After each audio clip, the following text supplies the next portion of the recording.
housemates. Yes, kuya. Do! Let's go.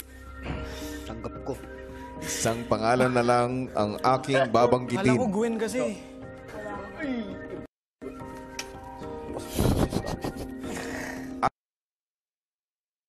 Ang ikatlo at huling housemate na makakakuha ng Golden Circle ngayong gabi ay nagkamit ng oras na 2 minutes and 15 seconds. Grabe, ah. Congratulations!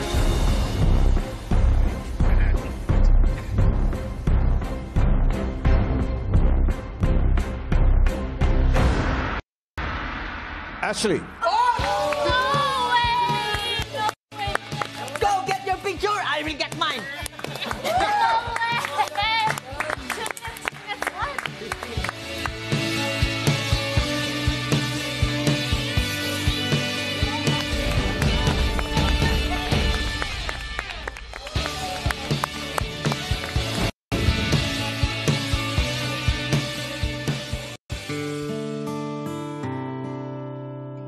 Matapos malaman ng tatlong nagwagi sa Second Golden Circle Challenge, naghalo ang emosyon sa loob ng bahay.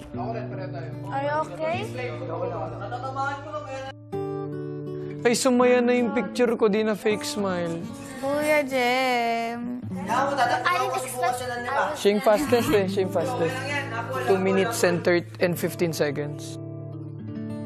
I still can't believe that I'm up on the Golden Circle Walk because it was very unexpected. I didn't expect that I got the quickest time or I would be up on there. So I feel very proud of myself, and hopefully my parents as well is very proud of me. Why is that important for you? My other two brothers, they're always the one with the achievements and accomplishments, and I don't think my parents see that in me yet. Bakit naman? I don't really showcase who I am in my house. Just for them, like, being here and being myself. They will finally get to see, oh, I never knew Ashley's outgoing. I never knew she can do that. Because in the house, I'm usually, like, quiet in my room, on my phone, like that. Ashley? Yes, Kuya. Nagtataka ako.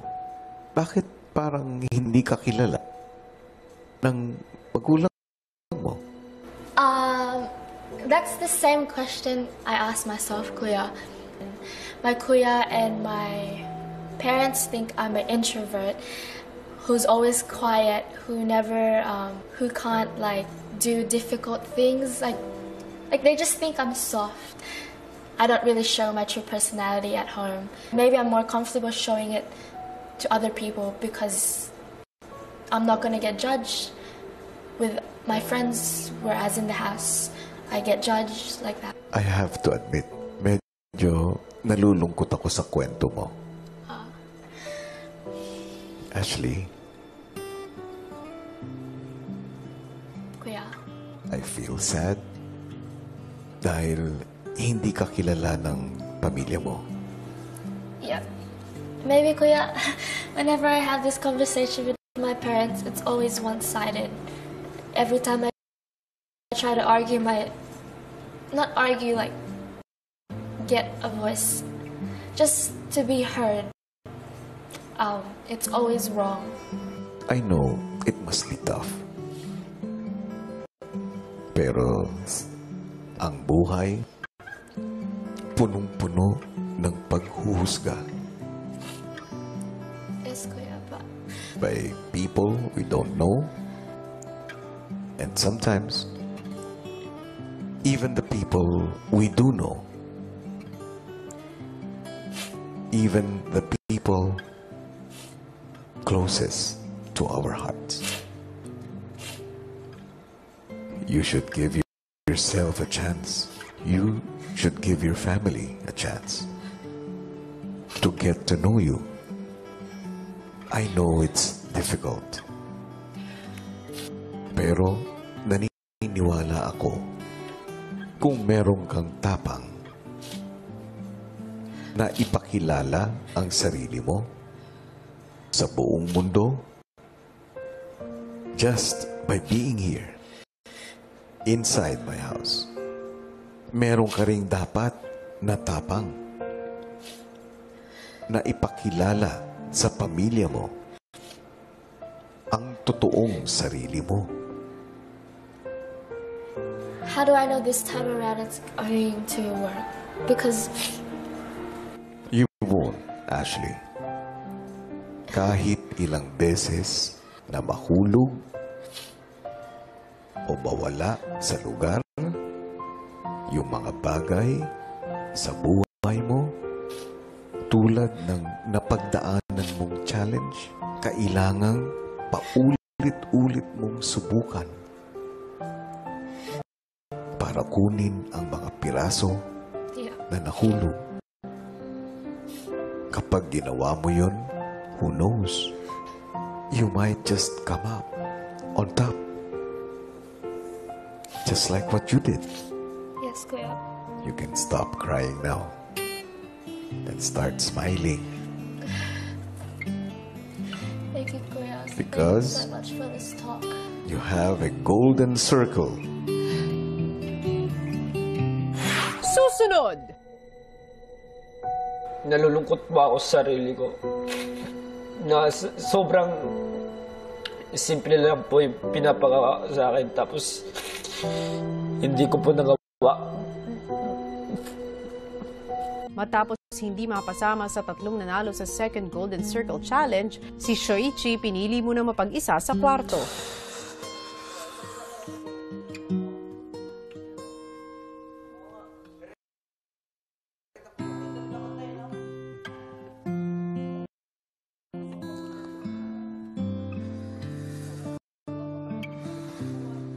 Ilang sandali pa nilapitan siya ni Jem.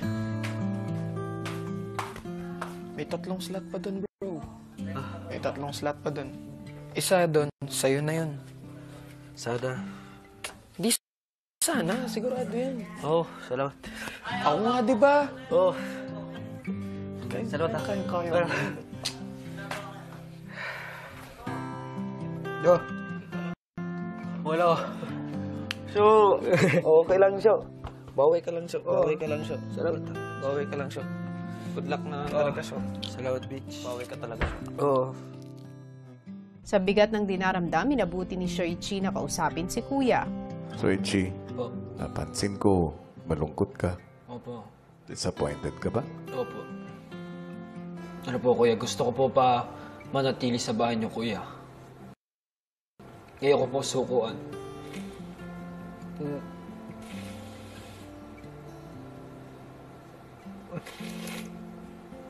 Nalulungkot ba ako sa sarili ko? Na sobrang... Sorry po, kuya. Sobrang simple lang po yung pinapagawa sa akin. Tapos, hindi ko po nagawa. Hindi ko po natupad yung sa sarili ko na next time babawi ako. Pero hindi ko po nagawa. Nabigo po ako, kuya. Pasensya na po.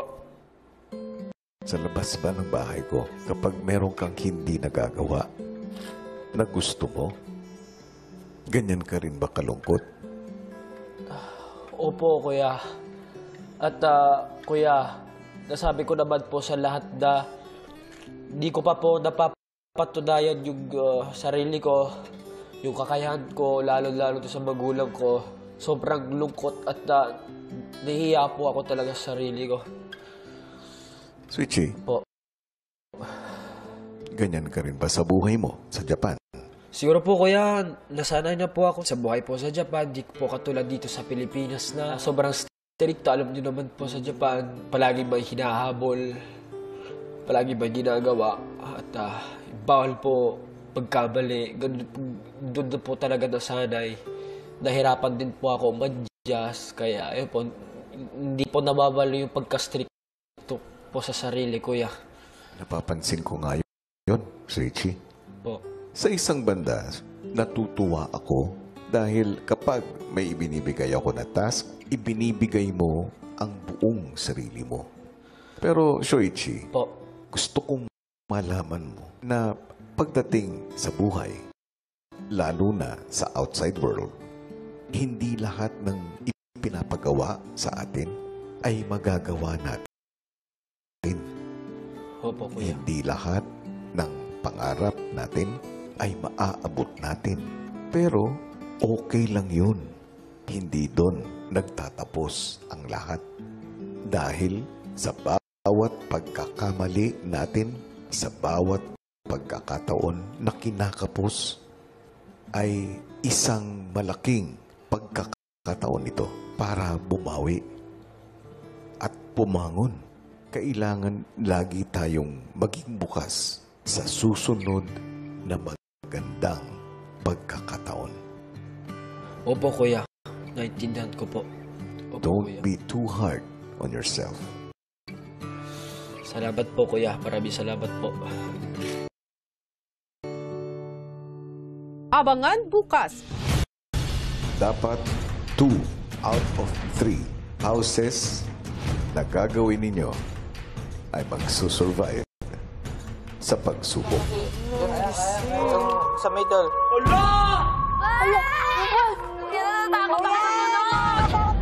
Magtagumpay nga kaya ang housemates laban sa nagbabadyang panganib.